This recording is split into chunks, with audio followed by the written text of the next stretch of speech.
Hello friends, good morning. কেমন আছো তোমরা? আশা করি খুব ভালো আছো। তো দেখো, সকাল সকাল আমি ছেঁড়া পরোটা নিয়ে বসে গেছি।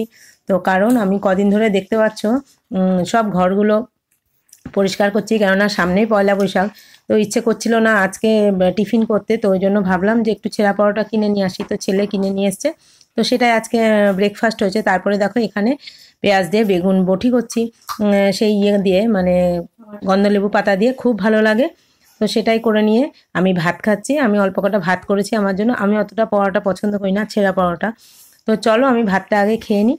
তো আমার সঙ্গে থাকো আর ব্লগটা পুরো দেখতে থাকো।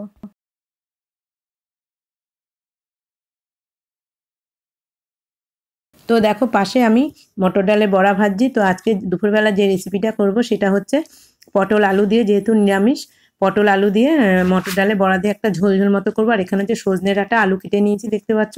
তো সজনে ডাঁটা আলু দিয়ে সর্ষে দিয়ে করব। আর দেখো মটর ডালটা বেটে নিয়েছি, আর এখানে আলুটা একটু সিটি দিয়ে নিয়েছি যাতে তরকারিটা তাড়াতাড়ি হয়। তো চলো বড়াগুলো ভেজে নামিয়ে নিলাম, তারপরে পটল আর আলুটা কষিয়ে নিচ্ছি, তারপরে জল দিয়ে বড়া দিয়ে ঘি গরম মশলা দিয়ে নামিয়ে নেব।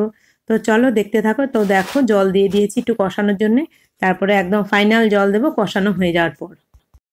দেখো ওদিকে পটলের তরকারিটা তো হয়ে গেছে, আর এখানে সর্ষে ডাঁটা দিয়ে তরকারিটা করে নিয়েছি। আর এই দেখো ফাইনালি তোমাদের একটু দেখিয়ে দিলাম পটল আলু বড়া দিয়ে। আর এখানে হচ্ছে কালকের একটু বাটা মাছ ছিল, সেটা আমি খেয়ে নেব। আর আর হচ্ছে এটা বেগুন বটি গন্ধলেবু পাতা দিয়ে। আর ভাতটা তো হয়ে গেছে। তো এটা ছিল আজকের রেসিপি।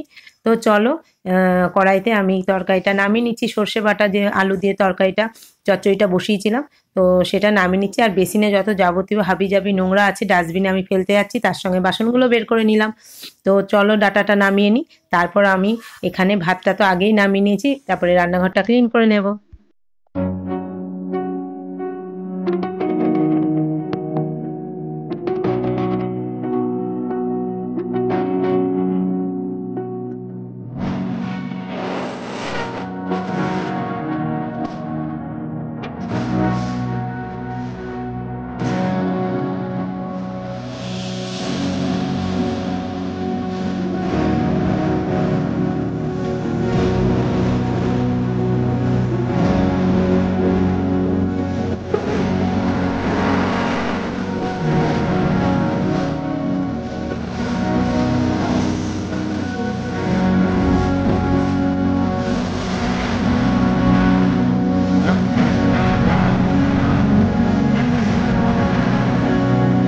তো দেখো রান্না বান্না তো কমপ্লিট। তো যেটা তোমাদের বলেছিলাম কদিন ধরে আমি ঘরগুলো ঝাড়াঝাড়ি করছি, তো এটাই হচ্ছে লাস্ট ঘর, বেডরুম, যেখানে আমরা শুই।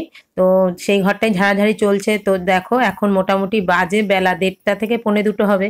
তো আর ভালো লাগছে না, তবু জোর করে করছি, পর পর করছি, তো মানে প্রত্যেক দিনই একটা করে ঘর করছি। তো আর ভালো লাগছে না, তবু করে নিচ্ছি। হ্যাঁ, নেশায় নেশায়। কেননা আমি যদি ব্রেক দিই দুদিন মাঝে আর ভাল লাগবে না করতে, তাই কষ্ট হলো করে নিচ্ছি। তো জানলাগুলো তো ঝুল পড়েছে, ঘরে অতটা ঝুল নেই। ওই যে আগের দিন বললাম ঘরে ঝুল নেই, আমি ঘরের ঝুলগুলো মাঝে মধ্যে করি, কিন্তু দেওয়ালের গায়ে, তারপরে জানলা দরজা প্রতিদিন তো আমি মুছতে পারি না। তো সেগুলো প্রচণ্ড ঝুল হয়েছে, খাটের নিচে যেটুকু হাত যায় পরিষ্কার করি, আর বাকিটা ঝুল পড়ে থাকে। তো চলো সেগুলো আজকে পরিষ্কার করে নিই। তারপরে ঘরটা ঝাড় দেওয়ার পর আমি নেমে যাব নিচে খাটের নিচটা পরিষ্কার করার জন্য।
তো দেখো ঘরটা ঝাড়া হয়ে যাওয়ার পর যে খাটের নিচে নোংরা সেগুলো বের করে ফেলেছি। তারপরে খাটের পাশে যে গলিটা থাকে তো দেখো সেটাই মোছামুছি করছি। এখানে আবার জিনিস রেখে দেবো, মানে টুল টুল দিয়ে আমি খাটের ফাঁকে যে এই ঘরে যে আমরা বিছানা পাটিগুলো মানে মাথায় কোল বালিশ, মাথার বালিশ, গায়ে পাতলা কাঁথা সেগুলো এই গলিতে আমি রাখি। তো সেটা একটু ভালো করে মুছে নিচ্ছি, আর খাটের নিচটা একটু ভালো করে মুছে নিচ্ছি যতদূর হাত যায়। কেননা তোমাদের আগেই বললাম ভাবি যে কাজ করে অতটা ঠিকঠাক মানে ভেতরে হাত ঢুকিয়ে মোছে না। তো কি আর করা যাবে, বললেও তো হবে না। তো যেহেতু নিজের ঘর নিজের বাড়ি নিজেকেই ভালো করে পরিষ্কার রাখতে হবে, তো চলো সেটাই আমি করছি। সব নিচগুলো ভালো করে হাত ঢুকিয়ে পরিষ্কার করে নিচ্ছি, কোনা টোনা যাবতীয় যা আছে যেখানে যেখানে মোছা পড়ে না সেটাই। আর দেখো সানের মধ্যে কি একটা চিপকে আছে, মনে হচ্ছে সেলোটেপ। তো সেটা উঠিয়ে নিলাম। সেলোটেপ চিপকে থাকলে না মানে সানের মধ্যে নোংরা আটকে থাকে, তো সেটাই খুব কষ্ট করে নখ দিয়ে তুলে নিয়েছি। তো চলো দেখতে থাকো ব্লগটা আর আমার সঙ্গে থাকো। তো ফ্রেন্ডস, আজকের এই ব্লগটা তোমাদের কেমন লাগলো অবশ্যই জানিও, লাইক শেয়ার কমেন্ট করো। আর যারা আমার চ্যানেলে নতুন ভিউয়ার্স আছো অবশ্যই ব্লগটা দেখে তবে সাবস্ক্রাইব করো। আর আমি চলে যাব, একটু হয়তো দেরি হচ্ছে, মানে আমি এত বিজি পাচ্ছি না, তো যেতে পারছি না। ঠিক সময় মতো চলে যাব, তোমরা আমাকে বারে বারে বলছো।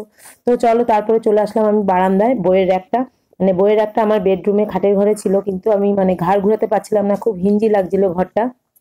তাই আমি বইয়ের র্যাকটা বারান্দায় ডাইনিং এ নিয়েছি, একটু ফাঁকা জায়গা করে সেট করে রেখে দিয়েছি।